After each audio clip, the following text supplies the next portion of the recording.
พิธีเซ็นสัญญาบทบันทึกการร่วมมือว่าด้วยการจัดตั้งปฏิบัติกิจกรรมระหว่างสถาบันพัฒนาอาชีวศึกษากระทรวงศึกษาธิการและกีฬากับศูนย์ฝึกวิชาชีพคนหูหนวกมือแห่งความหวังในวันที่26 พฤศจิกายน 2025 ศูนย์ฝึกวิชาชีพคนหูหนวกมือแห่งความหวังได้มีพิธีเซ็นบทบันทึกการร่วมมือว่าด้วยการจัดตั้งปฏิบัติกิจกรรมระหว่างสถาบันพัฒนาอาชีวศึกษากระทรวงศึกษาธิการและกีฬากับศูนย์ฝึกวิชาชีพคนหูหนวกมือแห่งความหวังโดยการเข้าร่วมและลงนามของรองศาสตราจารย์ปริญญาเอกบุญเสงคำมุนตีผู้อำนวยการสถาบันพัฒนาอาชีวศึกษาท่านนางโสภาพรเฮืองฤทธิ์ผู้อำนวยการศูนย์ฝึกวิชาชีพคนหูหนวกมือแห่งความหวังมีต่างหน้าจากศูนย์คนพิการแห่งชาติคณะบ้านพร้อมด้วยภาคส่วนที่เกี่ยวข้องเข้าร่วม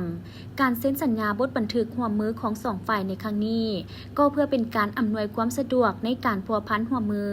ของสองสถาบันโดยเฉพาะแมนการประสานงานทางด้านหลักการวิชาการเป็นบนอิงในการจัดตั้งปฏิบัติในการสร้างความเข้มแข็งให้แก่การฝึกอบรมการเรียนการสอนอาชีวะที่เป็นมิตรต่อนักเรียนหูหนวกให้มีประสิทธิภาพประสิทธิผลและขยายโอกาสให้กลุ่มเป้าหมายโดยเฉพาะคนหูหนวกเข้าถึงการฝึกทักษะวิชาชีพให้เพิ่มขึ้นอย่างเท่าเทียมและทั่วถึงส่งเสริมการรับรู้และการมีส่วนร่วมของสังคม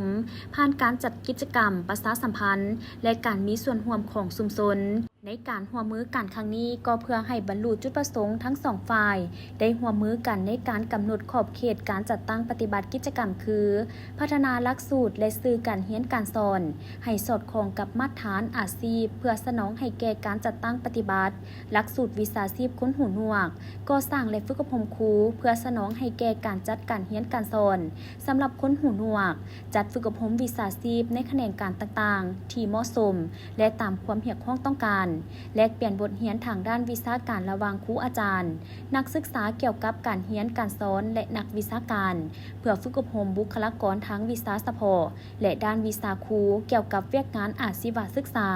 สร้างนวัตกรรมและการบริการทางด้านวิชาการให้แก่สังคม